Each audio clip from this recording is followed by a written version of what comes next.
22 साल के इंतजार की घड़ी अब समाप्त हो गई, क्योंकि 75 गांव और 3 प्रखंड के लोगों ने कल रात में वो फैसला सुना दिया जिसका इंतजार 22 वर्षों से 75 गांव के लोग कर रहे थे।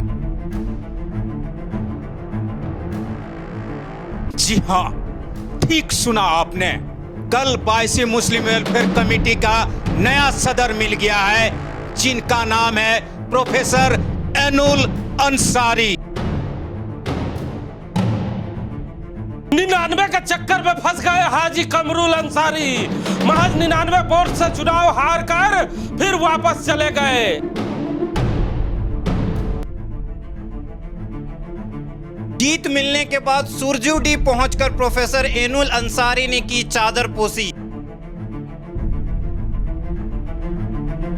मास्टर साहब ने अपनी जिंदगी में जिन बच्चों को पढ़ाया वो बच्चे अच्छे नंबर से जरूर पास कर गए, लेकिन मास्टर साहब को इस बार फिर प्रोफेसर साहब ने 99 के चक्कर में डाल दिया है और मास्टर साहब इस बार फिर फेल हो गए हैं। ये मैं नहीं कह रहा, ये इतिहास कहता है कि जब जब मास्टर साहब किसी एग्जाम देने के लिए उतरते हैं, चाहे राजनीति का मैदान हो चाहे सामाजिक मैदान हो, उस जगह उन्हें निराशा ही हाथ लगती है। इस बार फिर प्रोफेसर साहब ने मास्टर साहब को 99 वोट से हरा दिया है। जी हाँ, हम चर्चा कर रहे हैं कल के 22 चुनाव की, जिस जगह पर 99 वोट से चुनाव जीतकर प्रोफेसर साहब अब सदर बन चुके हैं।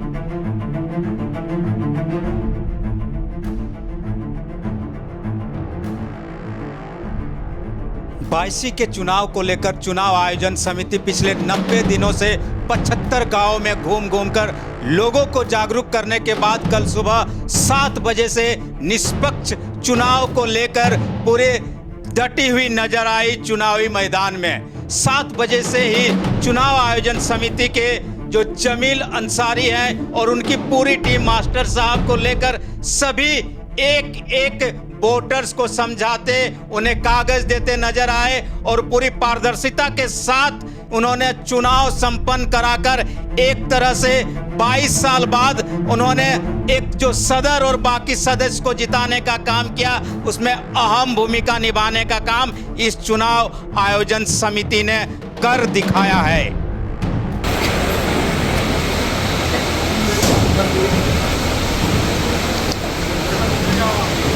3 बजे जैसे ही वोटिंग समाप्त होती है, तमाम लोगों की निगाहें अब टिक जाती है कि मतगणना कब होगा। लेकिन चुनाव आयोजक समिति अपने तमाम सदस्यों के साथ मिल बैठकर बैठक करती है और थोड़ी देर के बाद चुनाव समिति मतगणना शुरू करती है। मतगणना जैसे ही शुरू होती है, जितने भी प्रत्याशी होते हैं और उनके समर्थक होते हैं, उनकी सांसें रुक जाती है, क्योंकि तमाम लोगों को नजर होती है कि आखिर अगला सदर कौन होगा। हमारे साथ बात करने के लिए राम नारायण शर्मा है। शर्मा जी, ये सफल चुनाव में सबसे महत्वपूर्ण योगदान किसका था और किसे आप इसका श्रेय देना चाहेंगे? हिमांशु जी, सबसे पहले तो जो सदर का चुनाव हुआ 22 को लेकर और बाकी पोस्ट का जो चुनाव हुआ, इसमें सबसे ज़्यादा मेहनत जो आपने ज़मीन में देखा चुनाव आयोजन समिति ने किया। और कहा जाता है कि जिन लोगों को ये जिम्मेदारी दी गई थी, पूरी तत्परता के साथ उन्होंने जिम्मेदारी निभाई और पूरे चुनाव को पारदर्शिता के साथ काउंटिंग के अंत तक निभाकर उन्होंने बता दिया कि उन्हें जो जिम्मेदारी दी गई थी उस जिम्मेदारी को किस तरह पूरा किया जाता है। उसके साथ ही साथ मतदाताओं ने भी बड़ी उत्साह के साथ अलग अलग गांवों से पहुंचकर वहां वोटिंग की और सबसे बड़ा श्रेय इन्हें भी जाता है, क्योंकि आप जानते हैं आजकल चुनाव जहां होता है वहीं पर लोग बूथ चाहते हैं, लेकिन दूसरे गांवों से 75 गांव से लोग सिवंडी चलकर आते हैं, अपनी वोटिंग करते हैं सिर्फ इस उम्मीद से कि आने वाले समय में उन्हें एक बेहतर सदर और उनके साथ पूरी टीम मिले, ताकि उनके समाज में जो कमियां हैं उस कमियों को दूर किया जा सके। तो वोटरों ने भी बड़ी अहम भूमिका निभाई और उनके साथ ही साथ जिला प्रशासन, उन्होंने भी मुकम्मल व्यवस्था कर रखी थी वहां पर सुरक्षा की, आपने भी देखा है। उन्होंने भी पूरी मुस्तैदी के साथ इस चुनाव को पूरी पारदर्शिता से कराकर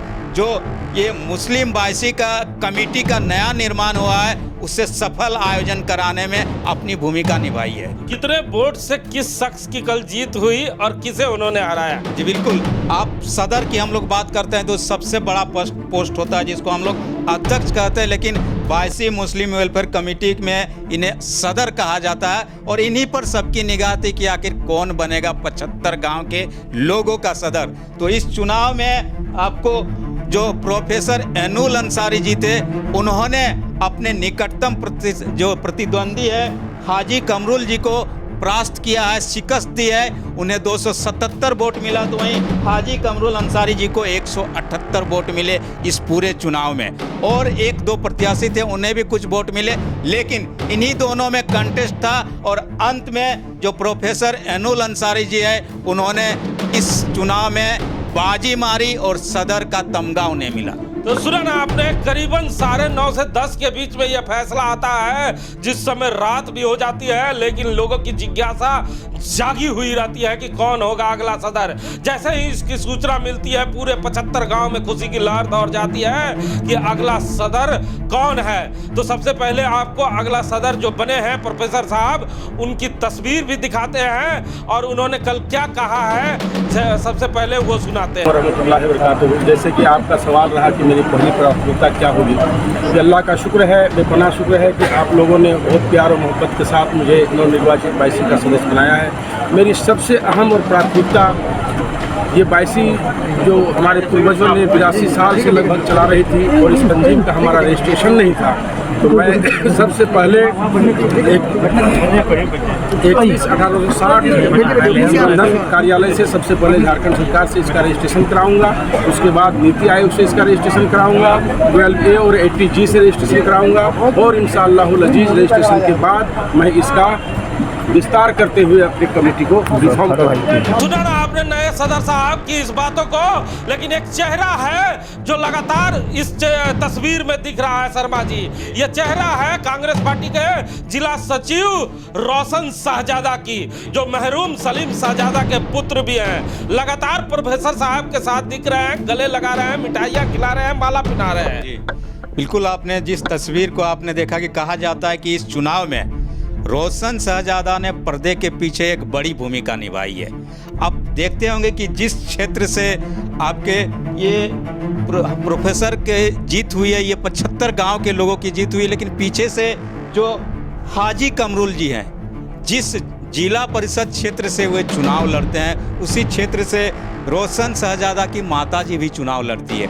और ऐसे में कहा जाता है कि एक बार फिर राजनीतिक प्रतिद्वंदिता उनकी मजबूरी भी थी और ज़रूरत भी बनकर सामने आई, और उन्होंने एक तरीके से चाणक्य बनकर पर्दे के पीछे से प्रोफेसर साहब को इस तरह सपोर्ट किया कि गांव के लोगों को कन्विंस करने के साथ ही साथ आपने देखा होगा कि चुनाव के समय सुबह से ही चुनावी मैदान में नजर आ रहे थे, लोगों को कन्विंस कर रहे थे रोशन शाहजादा। और अंत तक जब काउंटिंग हो गया, काउंटिंग के बाद जीत की घोषणा हो गई, उस समय तक वे प्रोफेसर साहब के साथ लगातार जुड़े रहे और उन्होंने एक तरह से ये बता कर दिखाया कि पर्दे के पीछे का चाणक्य भी कभी कभी इस तरह के कारनामे कर सकता है, और इस जीत में उनका भी एक बड़ा अहम रोल माना जा सकता है। आपको तो माना जा सकता है। जैसे ही जीत की सूचना आई, रोशन शाहजादा और उनके समर्थकों ने पटाखे भी फोड़े और उखरी मोड़ पर जमकर जश्न भी मनाया। लेकिन देखा जा रहा था कि लगातार जैसे ही जीत की सूचना आई, उसके बाद प्रोफेसर साहब और रोशन शाहजादा और उनके साथ जितने भी टीम थे वो सुरजूडी पहुंचते हैं और चादर पोशी करते हैं। और इसी तस्वीर पे हम आपको छोड़े जा रहे हैं।